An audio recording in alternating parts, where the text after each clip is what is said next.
Assalamualaikum warahmatullahi wabarakatuh.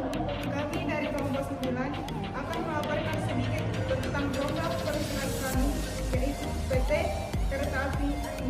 Nah, untuk lebih jelasnya silahkan simak video dari kelompok kami. Assalamualaikum warahmatullahi wabarakatuh. Perkenalkan, nama saya Ayu Ariska dengan NIM 192400046. Di sini saya akan menjelaskan sedikit tentang sejarah dan profil perusahaan kami, yaitu Kereta Api Army di Korea Selatan. Sejarah Kereta Api Army di Korea Selatan dimulai sejak tanggal 18 September tahun 1899 setelah jalur Gyeongin berjarak 33,2 km yang menghubungkan Seoul dan Jemulpo di Incheon diluncurkan. Dengan diawali jalur Gyeongin, jalur Gyeongbu antara Seoul dan Busan, jalur Gyeongwoo antara Seoul dan Sinuju, jalur Honam dan jalur Gyeongwon terus dibangun. Waktu perjalanan dari Seoul ke Busan pada waktu itu mencapai lebih dari 20 jam. Jalur kereta ditetapkan pada tahun 1990 dan Badan Pembangunan KTX Korea Selatan yang bertanggung jawab atas pembangunan KTX diluncurkan pada tahun 1992. Pada bulan Juli tahun itu, upacara peletakan batu pertama untuk pembangunan kereta kecepatan tinggi jalur Gyeongbu dilaksanakan. Pada bulan April tahun 1994, akhirnya negosiasi untuk memasukkan kendaraan kereta api kecepatan tinggi dicapai, sehingga proyek pembangunan KTX dipacu secara lebih cepat. Setelah itu, jalur kedua Gyeongbu KTX tahun 2010 antara Daegu dan Busan dibuka, serta KTX Donghae dan Pohang juga dibuka pada bulan Maret tahun 2015. Nah, selanjutnya kita ke profil perusahaan kami, yang dimana nama perusahaan kami yaitu PT Kereta Api Army. Alamat perusahaan Seoul, Korea Selatan. Alamat email keretaapiarmy@gmail.com. Website www.keretaapiarmy.com. Awal berdiri perusahaan kami yaitu pada tanggal 13 Juni tahun 2000.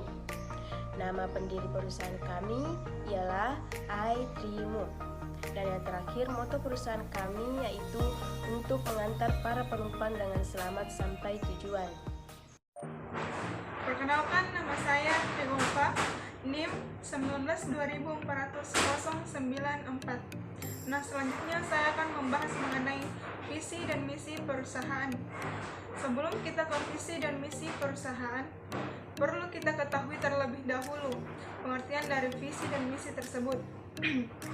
Yang dimaksud dengan visi adalah pandangan jauh ke depan dari individu ataupun organisasi berkaitan dengan tujuan yang ingin dicapai dan apa yang perlu dilakukan untuk mewujudkan visi tersebut di masa depan. Sedangkan yang dimaksud dengan misi adalah segala sesuatu atau strategi tindakan yang harus dilakukan untuk mewujudkan visi. Nah, langsung saja kita masuk ke visi. Yang pertama yaitu handal, diindikasikan oleh kualitas pelayanan transportasi kereta api yang selamat, aman, nyaman, dan tepat waktu, dengan konektivitas, kapasitas, dan regularitas yang memadai, serta didukung oleh sarana-prasarana mencukupi dan terpelihara. Yang kedua yaitu berdaya saing, diindikasikan oleh penyelenggaraan transportasi kereta api yang efisien sehingga dapat berkompetensi dengan modal transportasi lainnya secara sehat dan mewujudkan sistem transportasi nasional yang efektif dan efisien. Yang ketiga, berteknologi, diindikasikan oleh pencapaian teknologi yang sesuai perkembangan dan kebutuhan dalam penyelenggaraan perkereta-apian. Nah, kita masuk ke misi. Pertama yaitu meningkatkan aksesibilitas masyarakat terhadap pelayanan jasa transportasi kereta api untuk mendukung pengembangan konektivitas antar wilayah. Yang kedua, itu meningkatkan keselamatan dan keamanan transportasi kereta api. Dan yang ketiga, meningkatkan kinerja pelayanan jasa transportasi kereta api melalui peningkatan fungsi regulator dan peran badan usaha dalam penyelenggaraan perkereta-apian. Perkenalkan, nama saya Silwahyuni dengan NIM 192400037. Nah, di sini saya akan membahas mengenai budaya dari perusahaan kami. Perusahaan kami ini merupakan perusahaan transportasi yang memiliki budaya perusahaan dalam mengembangkan usaha pada pelayanan transportasi bagi masyarakat yang meliputi integritas, keselamatan, dan pelayanan prima. Perusahaan kami ini bertindak konsisten sesuai dengan nilai-nilai kebijakan organisasi dan kode etik perusahaan. Perusahaan kami juga menjalankan atau menciptakan sistem atau proses kerja yang mempunyai potensi risiko yang rendah terhadap terjadinya kecelakaan dan menjaga aset perusahaan dari kemungkinan terjadinya kerugian. Nah, perusahaan kami juga akan memberikan pelayanan yang terbaik yang sesuai dengan standar mutu yang memuaskan dan sesuai harapan atau melebihi harapan pelanggan dengan memenuhi unsur pokok, yaitu kemampuan, sikap, penampilan, perhatian, tindakan, dan tanggung jawab.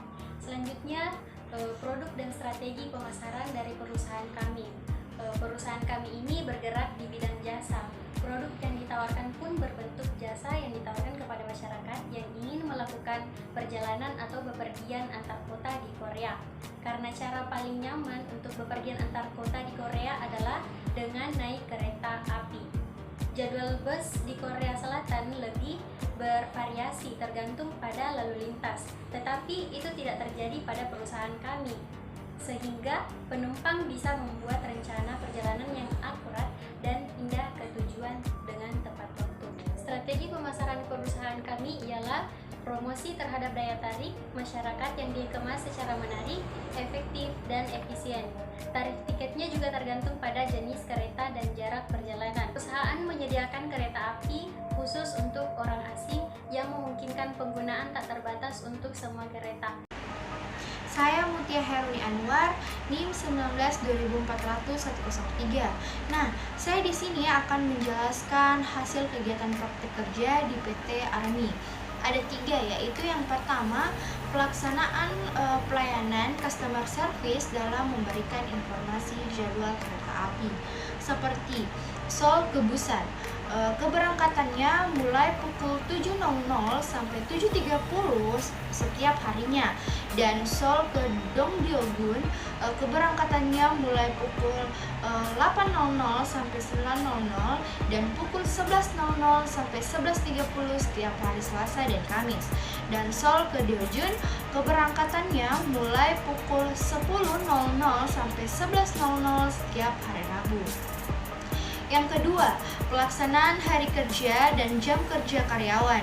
Hari kerja karyawan yang sudah ditetapkan oleh PT Army pada hari Senin sampai hari Kamis, yaitu mulai pukul 6.30 hingga pukul 12.00. Yang terakhir, yang ketiga, fasilitas untuk karyawan. Peningkatan produktif kerja karyawan, PT Army memberikan fasilitas-fasilitas.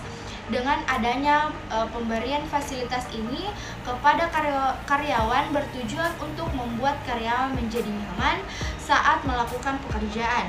Fasilitas yang diberikan untuk karyawan itu adanya petugas kebersihan, adanya kantin dan kafe, sehingga pada jam istirahat para karyawan tidak perlu keluar untuk mencari makan dan minum, dan masih banyak fasilitas yang lainnya. Itulah tadi pemaparan mengenai profil perusahaan dari kelompok kami. Lebih dan kurangnya mohon dimaafkan. Wassalamualaikum warahmatullahi wabarakatuh.